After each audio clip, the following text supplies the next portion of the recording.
راکب دوش مصطفیٰ جگر گوشہ سرکار حیدر مرتضیٰ نور نظر سرکار سیدہ بطول زہرا حضرت امام حسین علی جدہ الکریم علیہ السلام تشریف فرما ہے کہ ایک کنیز خدمت انور میں حاضر ہوئی۔ وہ کنیزوں میں فہم کے اعتبار سے، حسن ادب کے اعتبار سے اور حسن سیرت کے اعتبار سے اور پھر حسن صورت کے اعتبار سے بڑی اعلیٰ تھی۔ اس نے نہایت ہی ادب سے اور نہایت عقیدت سے حضرت امام کریم کی جناب میں سلام پیش کیا، وہی روٹین کے الفاظ جو مسنون ہیں، السلام علیکم ورحمۃ اللہ وبرکاتہ۔ حضرت امام علی مقام نے اس کے سلام کا جواب دیا اور ساتھ ہی فرمایا کہ جا تو اللہ کے لیے آزاد ہے۔ کسی نے عرض کیا کہ کنیز ہے، سلام پیش کر رہی ہے، نہ تو اس نے درخواست کی ہے کہ مجھے آزاد کریں، نہ کوئی اس نے کوئی ایسا کام کیا ہے کہ جس سے راضی ہو کر آپ اس کو آزاد کر دیں، تو محض اس کے سلام کرنے پر یہ ادا سمجھ میں نہیں آئی کہ اس نے سلام کیا اور آپ نے آزاد کر دیا۔ تو چونکہ جان عالم علیہ السلام نے آخری حج مبارک کے خطبے میں فرمایا تھا، لوگو دو چیزیں تم میں چھوڑ کر جا رہا ہوں، دونوں کو مضبوطی سے تھام لینا، ایک قرآن اور ایک اہل بیت و عطرت۔ فرمایا اکٹھوں کو چھوڑ کر جا رہا ہوں، اکٹھے ہی رہیں گے اور میرے حوض کوثر پر بھی اکٹھے ہی آئیں گے۔ 12 بجنے کے قریب ہیں، اب آپ کو اس گرمی میں سبحان اللہ کہنے کا مشورہ کون دے؟ تو میرا تو دل کرتا ہے میں آنکھیں بند کر کے تقریر کروں، نہ آپ کو دیکھوں نہ مجھے دکھ ہو، کم از کم یہ ہو کہ مجھے یہ تو لگے کہ میں تصور میں بول رہا ہوں، کیونکہ تصویریں نظر آئیں گی نہیں تو تصور ٹھیک رہے گا۔ ابھی بھی آپ کمالیے والوں کو سمجھ نہیں آئی کہ میں آپ سے کیا کہہ رہا ہوں۔ پہلی روایت سے شروع ہو کر ایک حدیث میں پڑھ بھی چکا ہوں اور اب میں دوسری حدیث کی طرف جا رہا ہوں۔ سبحان اللہ۔ اصل میں آپ کو بھی انتظار ہے آدھے گھنٹے کے خطبے کا کہ آدھا گھنٹہ ذرا تھوڑا ریسٹ کریں، پھر تقریر شروع ہوگی۔ تقریر تو شروع ہو گئی ہے اور یہی جو روایت شروع کی ہے یہی پوری سمجھ میں آ جائے تو تقریر کمپلیٹ ہے۔ تو میں دو چیزیں چھوڑ کر جا رہا ہوں، قرآن اور اہل بیت و عطرت، یہ دونوں اکٹھے چھوڑ کر جا رہا ہوں، اکٹھے ہی رہیں گے اور قیامت کے دن حوض کوثر پر بھی اکٹھے آئیں گے، یہ ایک حدیث ہوگی۔ اور دوسری حدیث سید العالمین خاتم النبیین علیہ الصلوۃ والتسلیم نے فرمایا، قرآن علی کے ساتھ ہے، علی قرآن کے ساتھ ہے، علی جہاں بھی ہو۔ کیا بات ہے، سبحان اللہ سبحان اللہ۔ اب یہ دونوں حدیثیں ذہن میں رکھنا اور اب لطف لینا اس روایت کا۔ آج ہمارے نہایت ہی پیار والے اور محبت والے، اللہ ان کو ہمیشہ سلامت رکھے، گرامی قدر اور آپ کے فاضل دیوان کی مسجد کے ممبر کی زینت مولانا علامہ حامد حسن چشتی صاحب، دعا کریں اللہ انہیں شفا دے، صحت عطا فرمائے۔ آمین آمین۔ تو طبیعت کی وجہ سے وہ یہاں موجود نہیں اور انشاءاللہ ہم اللہ کی رحمت سے امید رکھے ہوئے ہیں مالک کریم ان کی صحت کو بحال کرے۔ تو وہ اگر میں اسی طرح میرے دائیں طرف ہوتے تو چشتی مزاج جملہ میں ان کی نظر کرتا، تو اب تو استخارہ ہی ہے خوابوں کی دنیا، کیونکہ خطرہ بڑا ہے۔ اللہ اکبر۔ اکثر میں لطف جو ہوتا ہے نا بذات خود ایک مقناطیس ہوتا ہے اور لطف کو لطف ہی کھینچتا ہے۔ کیا بات ہے، سبحان اللہ۔ تو کیا میں آپ سے عرض کر رہا تھا، انہوں نے کہا جی کنیز نے نہ کوئی آپ سے کہا ہے کہ مجھے آزاد کر دے، نہ کو اس نے کوئی ایسا کام کیا ہے، سلام ہی پیش کیا اور آپ اس کو فرما رہے ہیں آزاد۔ تو حضرت سید الشہداء امام عرش مقام نے فرمایا کہ تو نہیں جانتا کہ اللہ تعالیٰ نے قرآن میں فرمایا ہے، اب میں اس کا مفہومی ترجمہ پیش کر رہا ہوں آیت کا، تو نہیں جانتا کہ رب نے قرآن میں کیا فرمایا، حضور کیا فرما، رب نے فرمایا ہے کہ تمہیں اگر کوئی سلام کرے نا تو تم اس کو بہتر طریقے سے جواب دو۔ اللہ اللہ اکبر اللہ اکبر، سبحان اللہ۔ یہ دیکھا نا ابھی میں ابھی تک دیکھ رہا ہوں کئیوں کو کہ وہ سوچ رہے ہیں کہ کیا بات ہوئی، بات تو یہی ہے۔ واہ واہ امام فرماتے ہیں کہ مہربان جل شانہ نے فرمایا ہے کہ تمہیں کوئی سلام کرے نا تو تم اس کو پلٹا کے بہتر طریقے سے، اب اس سے ایک مراد تو یہی ہے کہ اس کو بہتر الفاظ سے جواب دو۔ اس نے السلام علیکم کہا تو تم وعلیکم السلام ورحمۃ اللہ کہو، اس نے السلام علیکم ورحمۃ اللہ کہا تو تم وعلیکم السلام ورحمۃ اللہ وبرکاتہ کہو، اور یہیں تک سلام ہونا چاہیے۔ یہ جو آگے لوگوں نے خود بہت کچھ آگے لگا دیتے ہیں، اتنے تکلف اور طوالت کی ضرورت نہیں ہے۔ تو حضرت امام کریم نے فرمایا کہ یہ معنی بھی ہے کہ اس نے ایک لفظ سے کہا ہے تم دوسرا بھی بول دو، پر میں قربان جاؤں قرآن سمجھنا بھی تو پھر ان کریموں کی شان ہے۔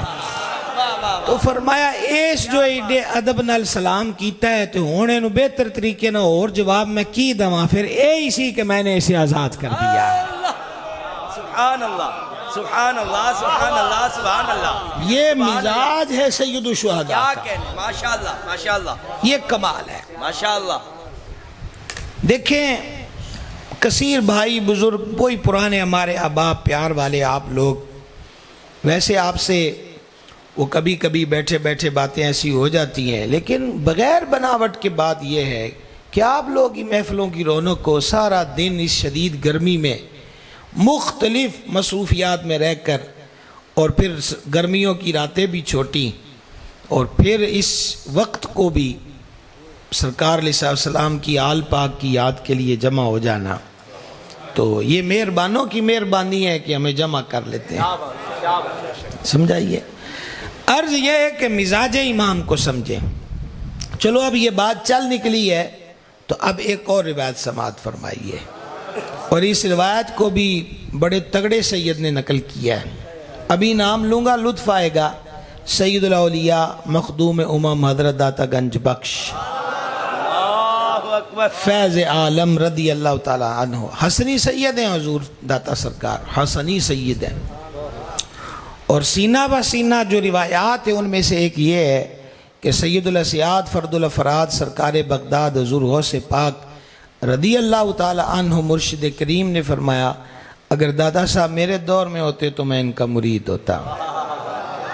اور داتا صاحب وہ ہستی ہیں کہ جن کے دربار گور بار پر گنجے شکر ننگے قدم حاضر ہوتے، اور جس کو کہتے ہیں نا لانگے برنا، پاؤں پیچھے کریں گے۔ یہ محفل ہے، محفل کے اندر جزاک اللہ، اللہ آپ کو خوش رکھے۔ مجھے پتہ ہے آپ تھک گئے ہوئے ہیں، آپ ہم سے زیادہ دیر کے بیٹھے، ہم تو آ کے صوفے پہ بیٹھ گئے، لیکن انشاءاللہ ابھی فریش ہو جائیں گے۔ توجہ ہے آپ حضرات کی۔ تو حضور فریدن بھائی جو ہیں وہ لانگے برتے تھے، لمبی لمبی۔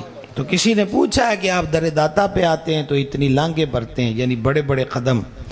تو حضور گنج شکر نے فرمایا کہ علی اجویری کے مزار پہ ہر طرف اللہ کا نور برس رہا ہے، فرید پاؤں کہاں رکھے۔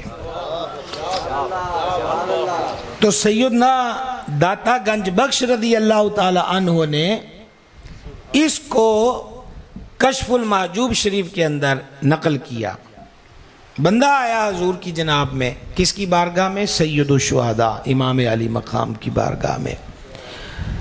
عرض کی کہ فقر و تنگ دستی ہے اور گھر کے اندر فاقہ ہے، بھوک سے لوگ میرے بچے تل ملا رہے ہیں، میں بھی نکلا ہوں۔ سوال بھی صرف اتنا ہی ہے کہ اگر روٹی مل جائے ایک وقت کی تو مہربانی ہوگی۔ جو پروفیشنل بھکاری ہوتے ہیں نا جناب، ان کو مانگنے میں کوئی مسئلہ نہیں ہوتا، کیونکہ ان کا کام ہی یہ ہے۔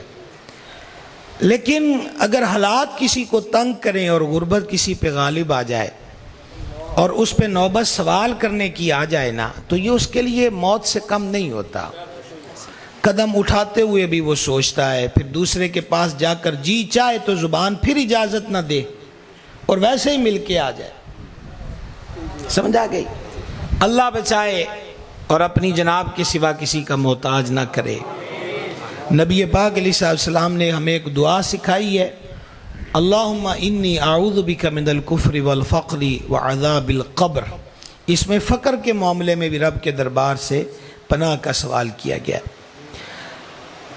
دوسری بات یہ ہے کہ جو ضرورت مند، اوریجنل ضرورت مند ہوتا ہے نا، وہ پھر ڈاکہ نہیں مارتا، وہ اپنی ضرورت تئی کا سوال کرتا ہے۔ جس طرح کہ یہاں سائل ہے وہ یہ نہیں کہتا کہ کچھ دیو، اس نے کہا صرف روٹی مل جائے ایک وقت کی۔ امام عرش مقام نے فرمایا تو ذرا بیٹھ، میرا مال آ رہا ہے، رستے میں ہے۔ حضور داتا سرکار رضی اللہ تعالیٰ عنہ فرماتے ہیں کہ حضرت امیر معاویہ رضی اللہ تعالیٰ عنہ کی طرف سے وہ مال آ رہا تھا، تو جب وہ پہنچ گیا نا تو حضرت امام نے فرمایا اپنے خادم سے کتنے پیسے ہیں؟ عرض کی حضور 5 گتھلیاں ہیں اور ہر گتھلی میں 1000 دینار ہے، آج کا اربوں روپیہ بنتا ہے، اربوں روپیہ۔ اور وہ اس دور کے اندر بھی ان 5000 دیناروں کا معیار یہ تھا کہ اس کی اگلی نسل کے لیے بھی کافی تھے، چولہا کبھی نہ ٹھنڈا ہوتا۔ اب اس نے کیا مانگی تھی؟ جلدی بولیں گے، ذرا جلدی بولیں گے کہ بس روٹی دے دیں جی، وہ 1 مل جائے یا 2 مل جائے، بس گھر میں ہم کو 4 لقمے کھلا دیں اور یہ جو بھوک ستا رہی ہے یہ مٹ جائے۔ تو حضرت امام عرش مقام نے فرمایا کتنے آئے ہیں؟ تو عرض کی حضور یہ 5 تھیلیاں ہیں اور ہر تھیلی میں 1000 دینار ہے۔ آپ نے فرمایا این دیو، میں نے ابھی آپ کو کچھ نہیں کہنا بولنے کا، نا نا نا نا، سبحان اللہ، ارے میرے کو لے آؤ، میں پہلے دیکھوں، میں گنوں، پھر یہ ہے، نو، فرمایا این دیو۔ جب اس روٹی مانگنے والے کو اس سخی اعظم نے 5000 دینار دیے نا تو پھر اس کو فرمایا اخے معاف کریں۔ اللہ اکبر، اللہ اللہ اکبر، اللہ اکبر، اللہ اکبر۔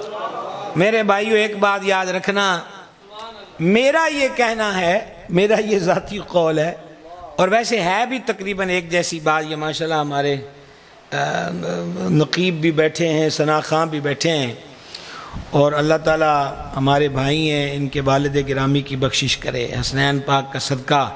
میں اس وقت عرب شریف میں تھا، بموقع حج میسج میں نے کیا وسیم بھائی کو، اور الحمدللہ وہاں کئی مرتبہ آپ کے والد صاحب کے لیے دعا کا سلسلہ ہوا، اللہ ان کی بخشش کرے۔ تو یہ حضرات ماشاءاللہ الفاظ کے سمجھنے والے ہیں، اور بے ذوق تو آپ بھی نہیں ہیں، سارے سمجھدار بیٹھے ہیں۔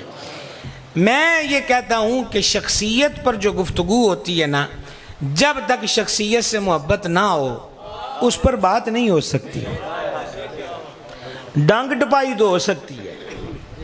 دوسرا یہ ہے کہ یہ تو پھر گھاری وہ ہے، یہ ساڑھے سر دے سائیں نے تے پیر نے، ان کے بغیر نجات نہیں ہے۔ تو اس لیے آپ الحمدللہ آتے بھی ہیں شوق سے۔ یہ علامہ ماجد صاحب مجھے رستے میں کئی حضرات کا بتا رہے تھے، اس گرمی میں بھی وہ آئے ہیں، اللہ ان کو بھی جزا دے، آپ کی محبت ہے۔ معذرت سے بس اتنی اگلی 2 لفظ کہنا چاہتا ہوں کہ آئندہ کے لمحات کو بھی رسم نہ سمجھنا، کسی کی یاد میں بیٹھے ہیں، اور وہ جو کسی کی یاد ہے وہی ہم آپ کو سنا رہے ہیں کہ وہ کون ہے، بس اس کو سمجھے۔ کریم اس کو کیا فرماتے ہیں؟ اخے معاف رکھی سانو۔ اب ڈر رہا ہوں میں اگلا جملہ پڑھتے ہوئے، ڈر یہی ہے کہ کہیں بہت سے حضرات کو نیند نہ آئی ہو۔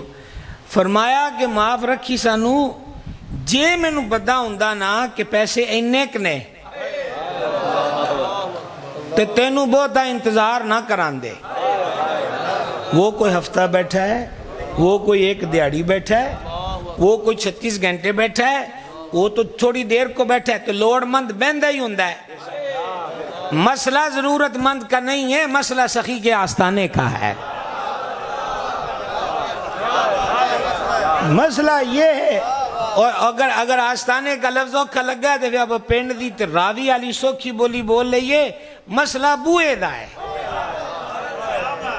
سمجھا گئی ہے کہ کس کے دے بوئے تے آئے بیٹھے ہیں۔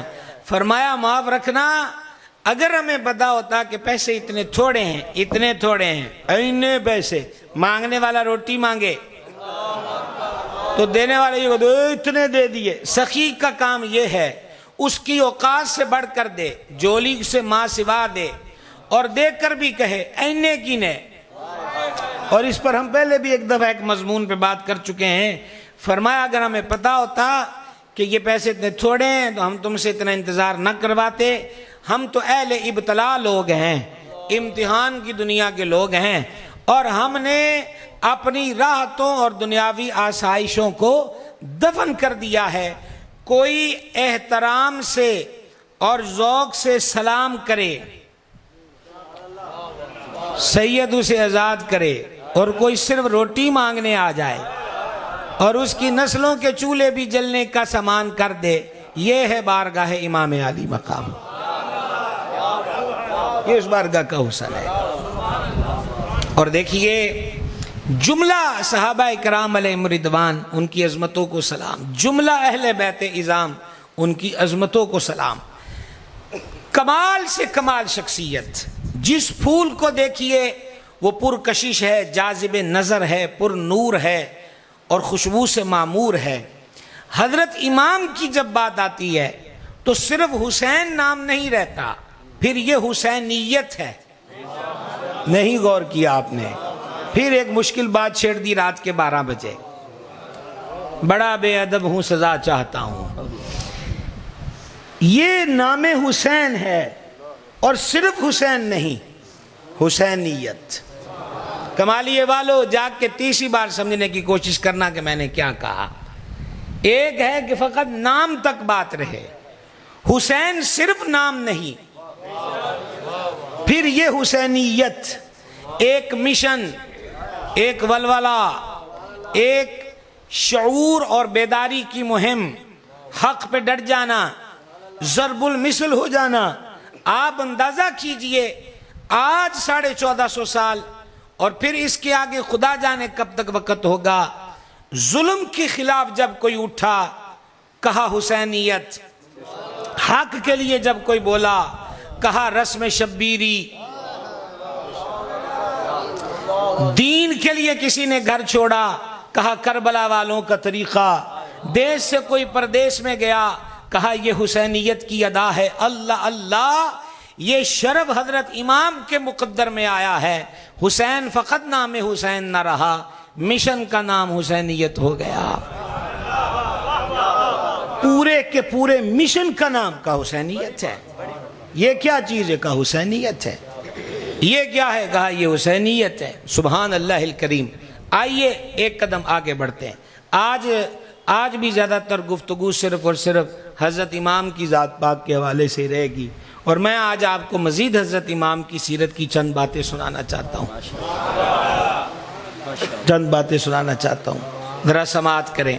آپ درزی کے پاس تشریف لے گئے، یہ جبہ ہوتا ہے نا، لمبا قمیص عرب میں پہنتے، اس کو ہم توپ کہتے ہیں، تو آپ اپنے درزی سے فرماتے ہیں کہ یہ سی دو، تو وہ کہتا ہے جناب وہ یہ ٹخنوں سے نیچے رکھ دوں قمیص؟ آپ نے فرمایا نہیں۔ اس نے کہا ٹخنے تک رکھ دوں، یعنی جس سے ٹخنے چھپیں۔ تو حضرت امام کریم اس درزی کو کھڑے کھڑے فرماتے ہیں تو نہیں جانتا کہ میرے نانا جان صلی اللہ علیہ وسلم کی سنت کیا ہے اور حضور کی اس بارے میں تعلیم کیا ہے؟ اس کا سائز وہی رکھ جو میرے نانا کریم علیہ السلام کی ترغیب و تلقین ہے۔ مجھے اس پہ توقع بھی اتنی تھی کہ آپ صرف اتنے حضرات ہی سبحان اللہ کہیں گے۔ اس کی وجہ یہ ہے کہ ہم تو کرامتوں کا جہان کوئی اور بنا کے بیٹھے ہوئے ہیں نا۔ آپ مجھے یہ بتائیے، ساڈا پیر تے ساڈا ممدو درزی کے پاس بھی جائے تو وہاں کس چیز کا لحاظ کروا رہے ہیں؟ اپنے نانا کی سنت کا۔ جب ہم لباس سے بے لباس ہوتے ہیں، یہ میں نے کیوں کہہ دیا لباس سے بے لباس ہوتے ہیں؟ وہ لاہور کے ایک شاعر نے کہا تھا جب زرتابی قباؤں کی خاطر کچھ جسم برہنہ ہو جائیں، جب زرتابی قباؤں کی خاطر کچھ جسم برہنہ ہو جائیں، اس وقت غلاموں کو ساغر مختار سمجھنا پڑتا ہے۔ یہ ہم بے لباس کب ہوئے کہ جب ہم نے غیروں کے اسٹائل کو شرف سمجھا۔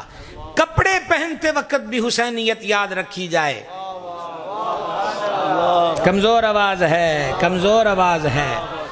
لباس سے بے لباس مت ہوئیے۔ کپڑے بدلتے وقت، کپڑے کا انتخاب کرتے وقت ہمارے لیے ترغیب کیا ہے؟ جدو ساڈا پیر درزیاں کو جا کے نانے کی ادا نہ بھولے تو ہم کیوں بھول جائیں؟ وہ سبق ذہن میں ہوا کہ نہ ہوا؟ اوکھیاں گلہ نے چلو ایک قدم آگے بڑھتے ہیں۔ حضرت امام علی مقام سفر میں ہیں اور یہ سفر تھا مکہ سے کوفہ کا، پر ہو گیا کربلا کا۔ حضرت امام دوران سفر آرام فرما رہے تھے، یعنی اونگ آ گئی، آنکھ کھلتے ہی پڑا انا للہ و انا الیہ راجعون۔ سید عرش مقام شہزادہ عالی مرتبت حضور پر نور سرکار سیدنا علی اکبر رضی اللہ تعالیٰ عنہ نے عرض کی، میرے والد اقدس، میرا سب کچھ آپ پہ قربان، حضور خیریت تو ہے؟ فرما میں نے خواب دیکھا ہے کہ کوئی پکارنے والا پکار رہا تھا کہ یہ جو قافلہ جا رہا ہے اس کی باغ ڈور موت نے پکڑی ہوئی ہے اور یہ سوار موت پر سوار ہو کر جا رہے ہیں، اس لیے میری آنکھ کھلی تو میں نے انا للہ پڑھا۔ خواب والے نے کیا کہا یہ سمجھ میں آیا کہ نہیں آیا؟ کہ ان سواریوں کی مہاریں موت نے تھامی ہوئی ہیں۔ یہ جو لشکر قافلہ جا رہا ہے اصل میں اب تک تو یہی ہے کہ کوفے جا رہے ہیں، آگے موومنٹ چینج ہوگی کہ کوفے کی بجائے یہ قافلہ کربلا میں اترتا ہے۔ کہ موت نے ان کی سواریوں کی لگام اور مہاریں تھامی ہوئی ہیں، اس لیے میں نے جب یہ خواب دیکھا ہے تو امام فرماتے انا للہ پڑھا ہے۔ میں صدقے فدا نثار ان بڑے گھر والوں پر کہ سرکار امام علی اکبر نے کہا حضور میں قربان جاؤں ان کے سوالوں پر بھی۔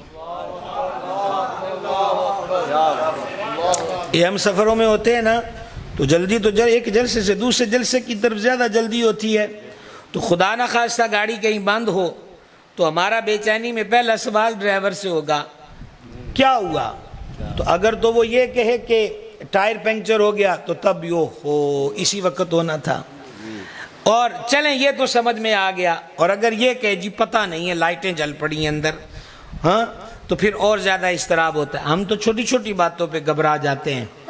امام خواب سنا رہے ہیں اپنے لخت جگر کو، اور خواب یہ ہے کہ قافلہ مقتلگاہ کی طرف جا رہا ہے، وہ جو مریدی کا دعویٰ کر رہے ہیں کوفے میں بیٹھ کر ان کے پاس نہیں جا رہا، وہی بدبخت اور ظالم ہاتھ میں تیر و تلوار لے کر مقابلے کے اندر کھڑے ہو جائیں گے۔ تو حضرت امام علی اکبر سن کے یہ نہیں کہتے حضور ایسا ہوگا، موت نے سواریوں کی لگام پکڑی ہے، اب ہم موت کی طرف جا رہے ہیں تو کیوں نہ ہم واپس رخ کریں مکہ میں، سارے تو قدموں میں گر رہے تھے کہ آپ یہ شہر چھوڑ کے نہ جائیں، پھر ہمیں جانے کی کیا ضرورت، نہ سوال سننا اور بولنے کی اپیل نہیں۔ امام کریم امام علی اکبر نے حضور پر نور سید الشہداء سے پوچھا حضور ہم حق پر نہیں ہیں؟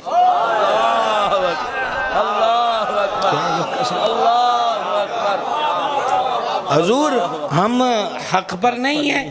میرے امام نے فرمایا لخت جگر جانے پدر ہم ہی تو حق پر ہیں۔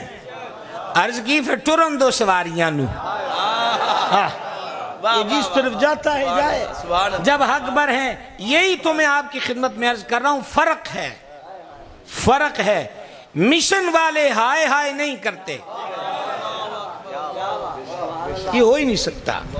وجہ یہ ہے کہ جب عزیز بندے کو مشن ہو تو انہوں نے کہا جناب گرمی بڑی ہے گھر بیٹھ جائیں، تو انہوں نے کہا تمہارا کام ہی نہیں یہ۔ لیکن جب مشن والے سے کہا جائے موسم گرم ہے، کہا جذبہ اس سے کہیں زیادہ گرم ہے۔ سمجھ آ گئی بات کی؟ تو اس لیے عزم جب بلند ہو اور مشن عظیم ہو تو گرامی قدر حضرات پھر ٹینشن والی کوئی بات نہیں ہوتی۔ یہ ویسے روایت میں نے آپ کو ایک اور سنانی ہے راہ والی، تو یہ ضمناً آئی تو میں نے آپ کے گوش گزار کر دی۔ راستے میں کئی منزلوں پہ ٹھہرے ہیں سید الشہداء، ایک مقام پہ پڑا ہوتا ہے، ابن کثیر نے اس کو البدایہ میں لکھا۔ راوی یہ کہتا ہے کہ میں گزر رہا تھا تو میں نے دیکھا کہ قافلہ پڑاؤ کیے ہوئے ہے، میں نے لوگوں سے پوچھا تو پتا چلا کہ سید عرش مقام ہے اور کوفہ کی طرف جا رہے ہیں، تو میرے دل میں شوق پیدا ہوا کہ چلو یہ تو بڑا ہی حسین موقع ہے زیارت کر لیں۔ کہتا ہے کہ میں حضرت امام کے خیمے میں گیا تو یہ دیدنی منظر دیکھا کہ امام کے چہرے کے نور سے خیمہ روشن تھا۔ علامہ عبد الرحمن جامی رحمت اللہ علیہ نے لکھا ہے کہ حضور سیدنا امام عرش مقام کا چہرہ انور اس قدر روشن تھا کہ سید عرش مقام اگر اندھیری جگہ تشریف لے جاتے تو ان کے چہرہ پاک کے نور سے وہ جگہ بھی روشن ہو جاتی تھی۔ تیری نسل پاک میں ہے بچہ بچہ نور کا، تو ہے عین نور، تیرا سب گھرانہ نور کا۔ سبحان اللہ، سبحان اللہ۔